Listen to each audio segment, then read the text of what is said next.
Super Bowl MVP, multiple Super Bowl chances there, Super Bowl championship as they got it. Nick Sirianni said on the radio, no chance that Jalen Hurts is going to be benched. But by the way, Jalen Hurts didn't play the last 3 games.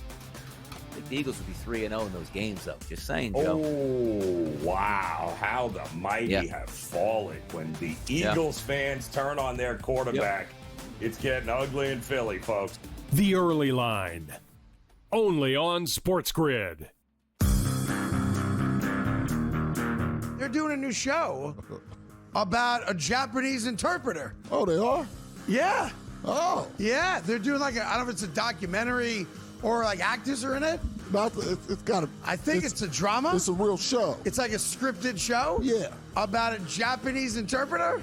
Yes. I wonder who's getting paid for that. The Craig Carton Show, only on Sports Grid. You're legendary. I'm legendary. And both of these guys love each other. Right? Cam Ward, they do. They work out. They work out. Legendary. Go ahead. Cam Ward. Yep. Shador Sanders. Yep. 250 plus and 2 tutties each. Amazing. That's nuts. Why is it nuts? Come on, that's crazy. Why, though? Pro Football Today, only on Sports Grid. I think this is a very tough one. I haven't bet this because I still think it's that close. I would lean towards the sentiment of the voter body instead of the anointing of the new star. But at a certain point, the next 2 weeks, Drake May could be undeniable. It's really interesting market right for those two. And remember when Matthew Stafford wasn't going to play all year? Remember in August where he wasn't practicing and now he is number 2 for MVP. So go figure. Fantasy Sports Today, only on Sports Grid. How influential is Dave Portnoy at Michigan? Plus the NBA Cup heads to Vegas. Front Office Sports Today starts now.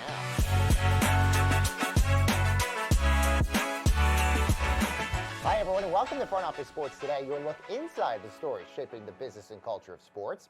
I'm Baker Machado at FOS Studios here in New York City, and this podcast is brought to you by Invesco QQQ. Changing the game has always been our game. You can access NASDAQ 100 companies in just one ETF, Invesco Distributors, Inc. Now, we have a very busy show, so let's get you the latest on Sharon Moore in Michigan in our main event. Well, former Michigan head coach Sharon Moore was charged Friday with third-degree felony home invasion. That in addition to misdemeanor charges of stalking and breaking and entering. This after he was detained by police after the school fired him for cause, claiming that he had an inappropriate relationship with a staffer. Now, for the latest coverage, go to frontofficesports.com.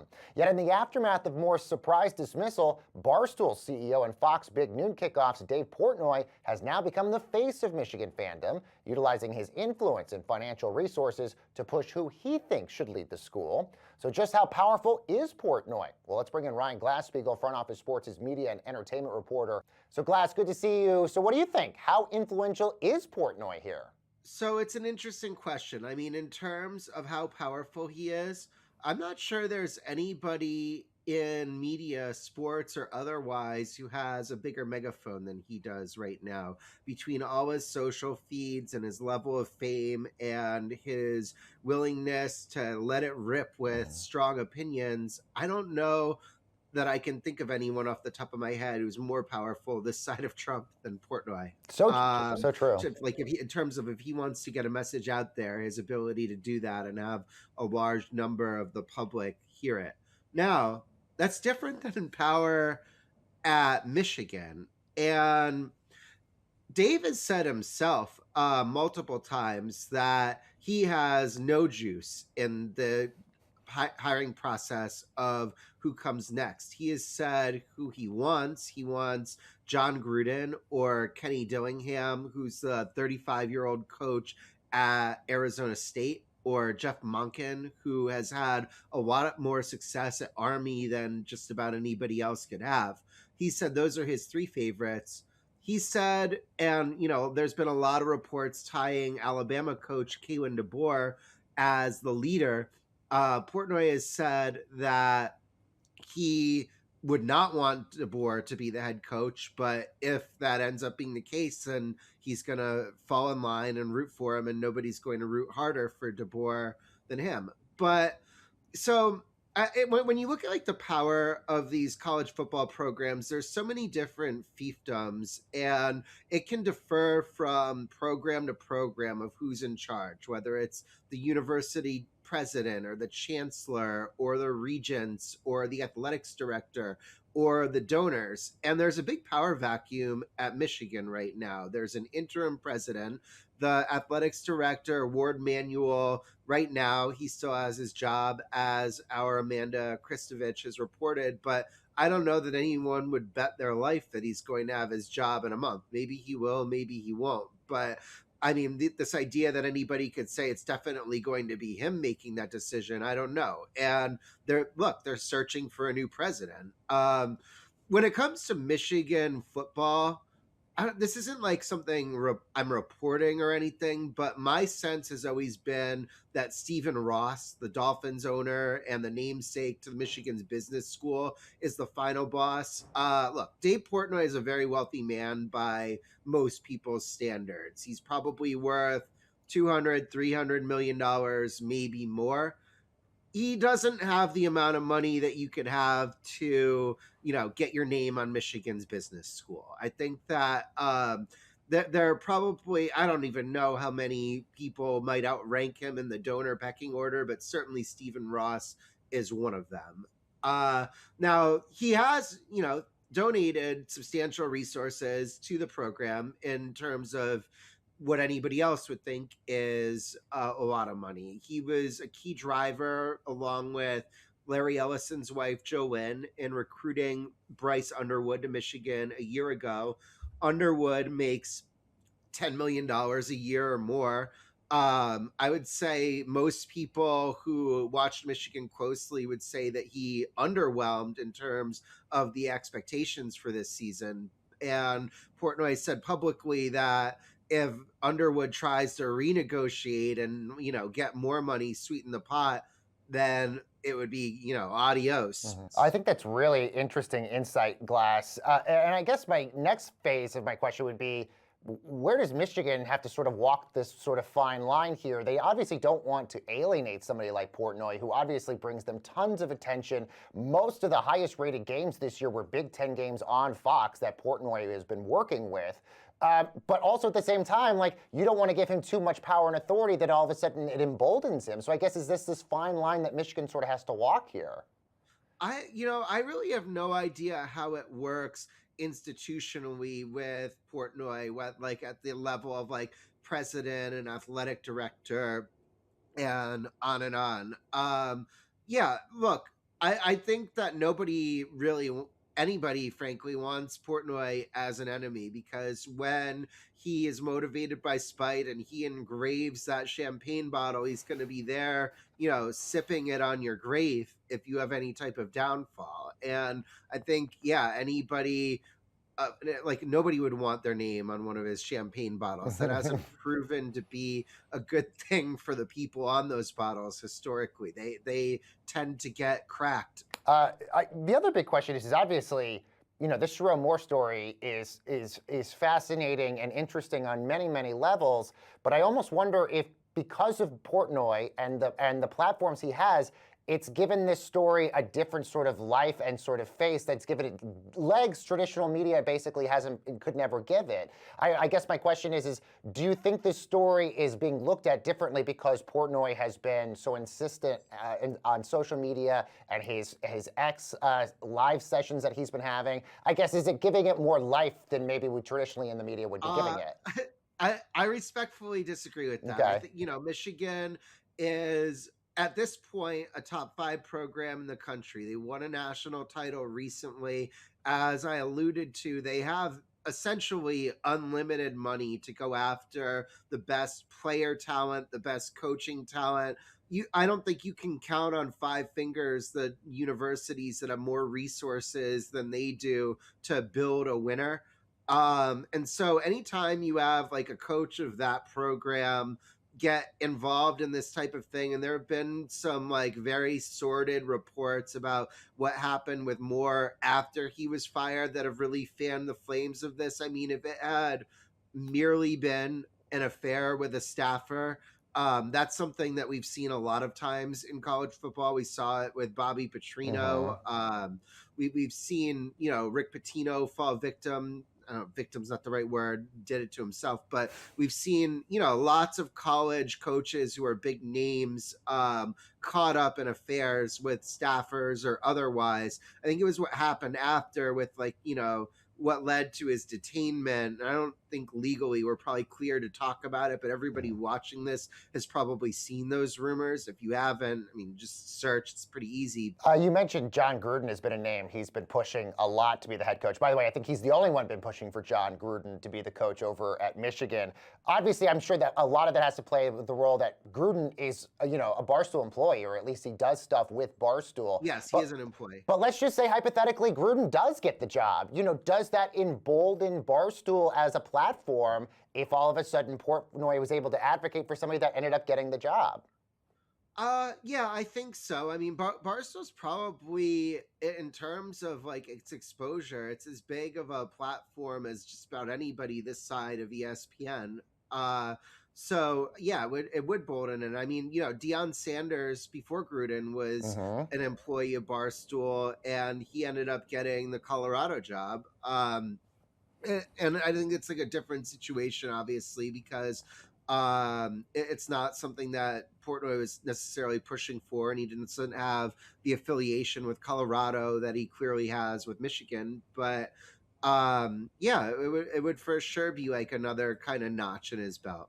Really fascinating to see where this all goes. Ryan Glasspiegel, media and entertainment reporter here at Front Office Sports. Ryan, thank you so much for your insight. Yep, no problem. All right, and still ahead, everyone, the youngest mentalist in the world is going to give us a preview of what's going to happen in the sports world next year. That's next.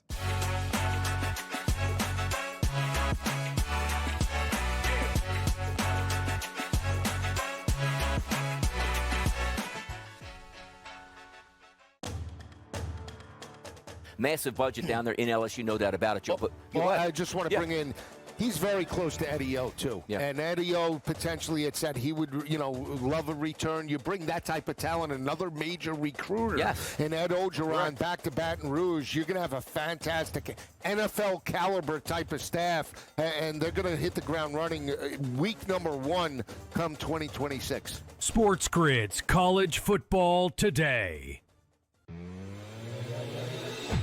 There are a million ways to make money on this. There really is, right? I sit back. We've given you a couple of ours that we've given you. I think they're all going to win, essentially. The gold one, the Google Views one.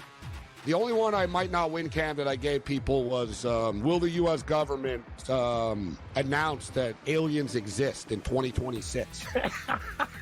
In-game live, only on Sports Grid. Here's the problem.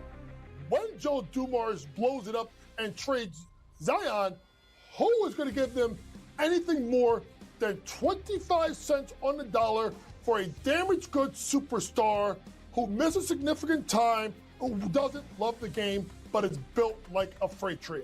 Problems are in New Orleans, and I don't know how it gets fixed. Pro Basketball Today, only on Sports Grid. Super Bowl MVP, multiple Super Bowl chances there, Super Bowl championship as they got it. Nick Sirianni said on the radio, no chance that Jalen Hurts is going to be benched. But by the way, Jalen Hurts didn't play the last 3 games. I think the Eagles would be 3-0 in those games, though. Just saying, Joe. Oh, wow. How the mighty have fallen. When the Eagles fans turn on their quarterback, it's getting ugly in Philly, folks. The Early Line, only on Sports Grid.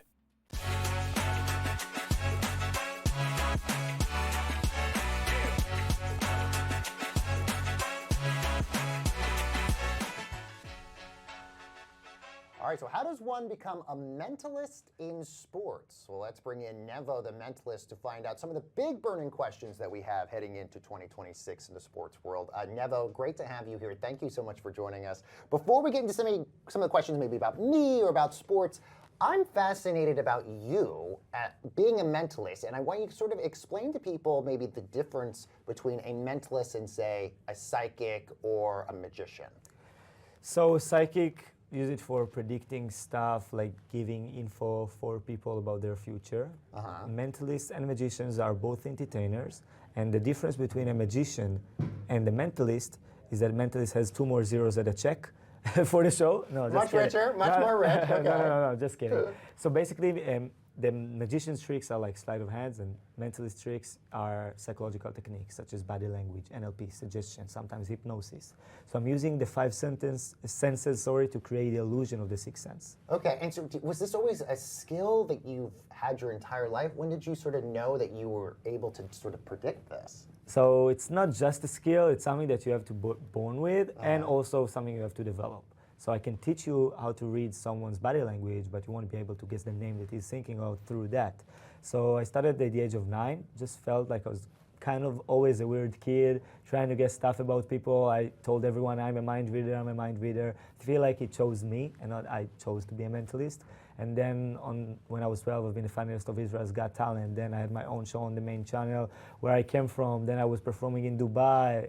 So performing all over the world just because of me being very passionate about my talent. So is the talent you being able not just to predict what I'm saying or thinking about in my mind, like, or am I conveying how to you what I'm thinking about next? Like, how are you able to sort of read? So it's not really what you're thinking of, it's more how you think. So I can either manipulate you to do what I want you to do, to think about what I want to force you to, or to take that thought from your head with some questions and body language that adds up all the information I need to create the full picture of what you have in mind. So are there limitations to what you can do that are in sports or not in sports? Like, where do you sort of feel like what you can and can't do when it comes to this? Like, can you predict a score, or what can you sort of do and can't do on this? So basically there's not really a limit, and I am always inventing myself, always creating new stunts. And of course you can predict score, but if you go back to the past and you move something, then the future will look different.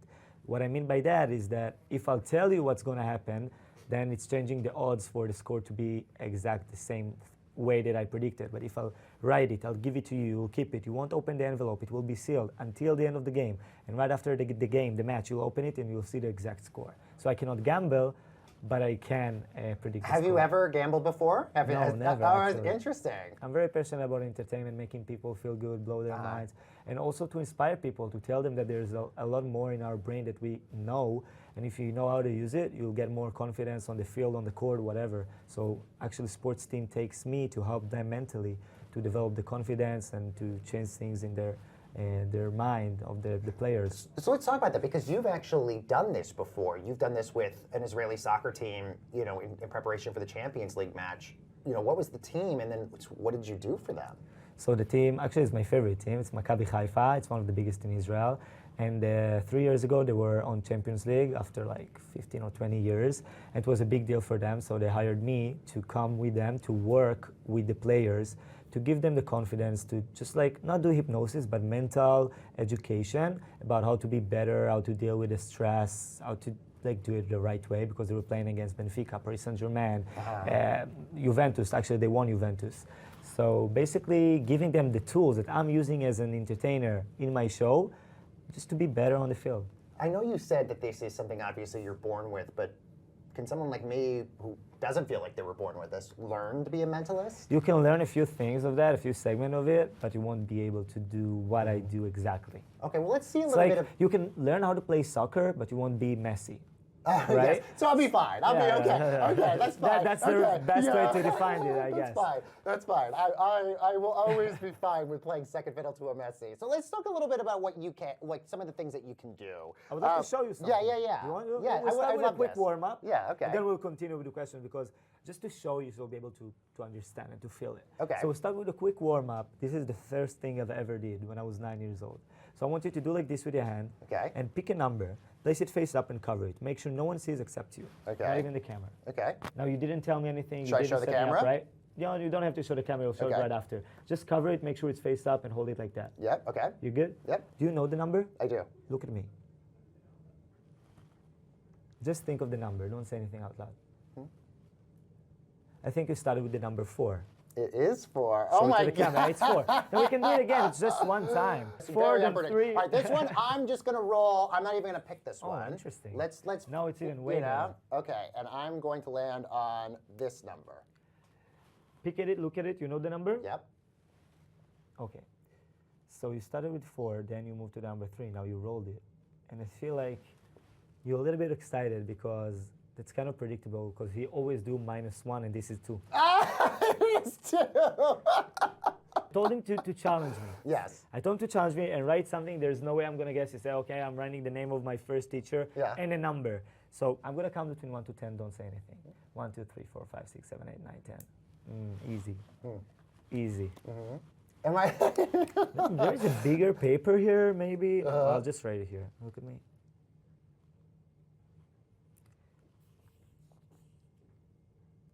Yeah, I feel like it's. I feel like I can never get away with a lie after all of this. There's no way. Look there, so make sure you won't see in the monitor. So I'm going to show it to the camera. I'm going to show it to the camera. This is what I'm getting. Okay. Okay. What's the number you're thinking of? Tell me. Is it the first number? Because there were 2 numbers, wasn't there? You told me a number between like 1 and 100. What's the number? 84. It's 84. Oh my God! So it's 84. I'm floored by all of this. Okay, before we get you out of here, I'm just curious for me. What is my future, 2026, or just my rest of my life look like? It's very bright. Is it? Okay, that's a good start. It is very bright. What team you fan of? Let's say basketball. Yes. Which one? You can say or no? Do you want me to tell you? Yeah, tell me. The Denver Nuggets. Not very bright. Not very bright. Not very bright. That's what I'm getting. I'm good. The Nuggets are not good. That's all that matters. Nevo, this was amazing. I'm floored by all of this. Thank you for having me. Such a fan. Thank you so much, Nevo, for joining us. And we have more with Front Office Sports. Stay with us for more in the business and culture of sports.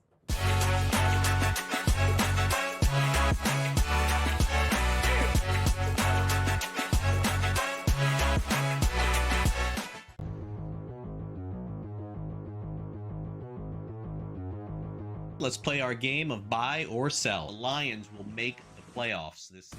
Buy or sell?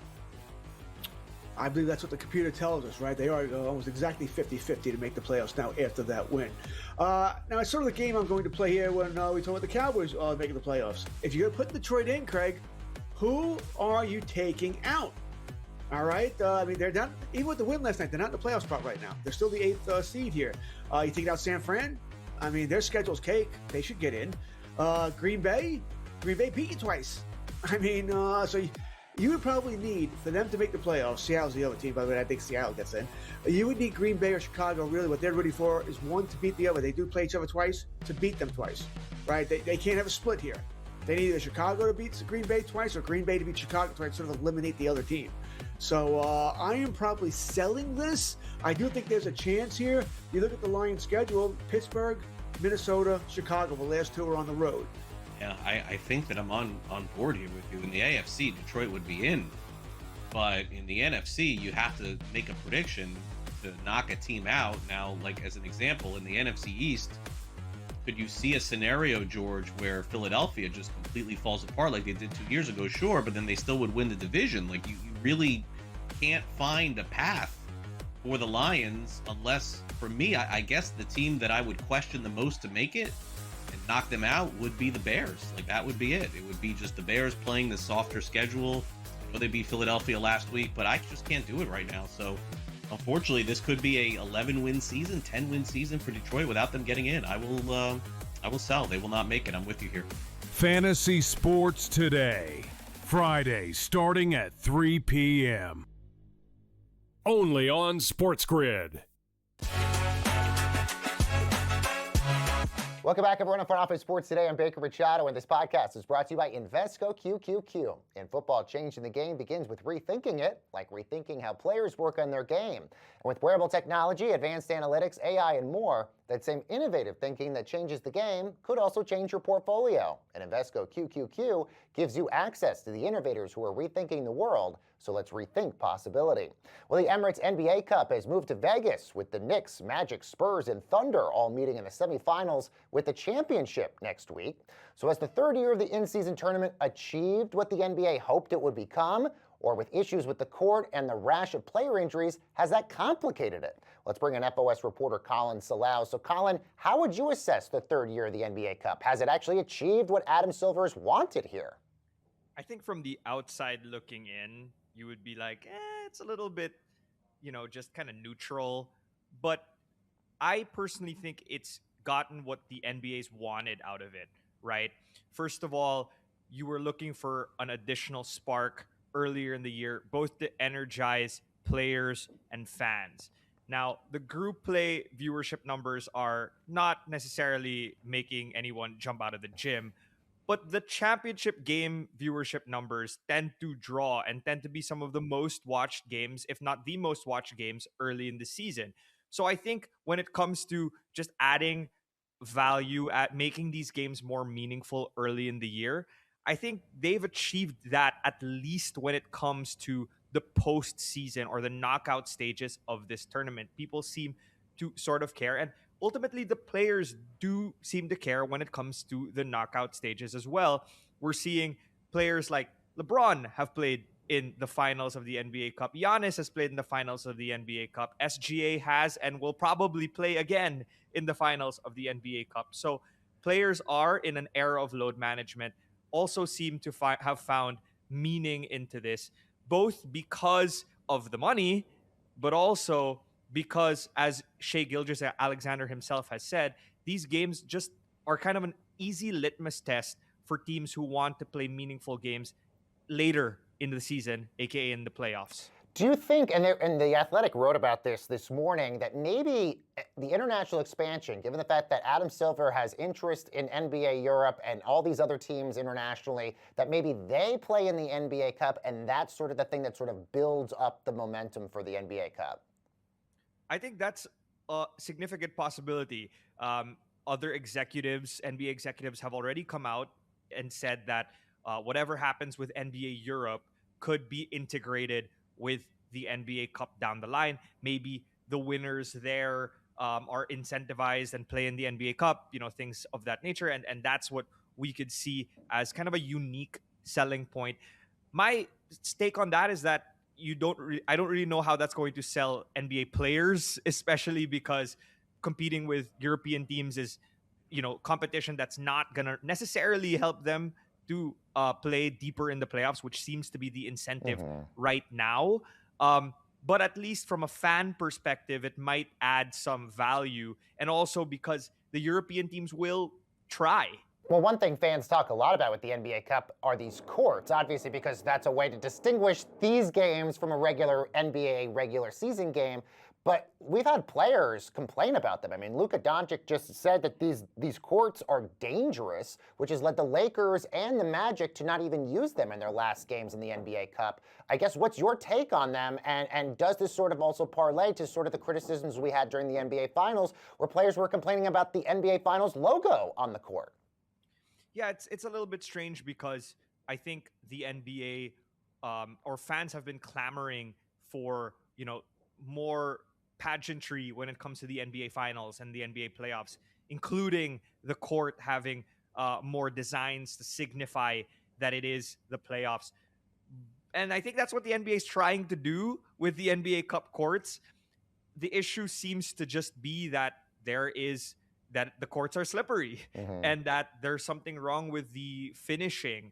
The NBA, in its first year of the NBA Cup, had several manufacturers of the court. That has now been trimmed down to just one, which is the Robbins Flooring Company. And Robbins told me that they are not the ones in charge of the NBA Cup issues right now because they've already manufactured the courts.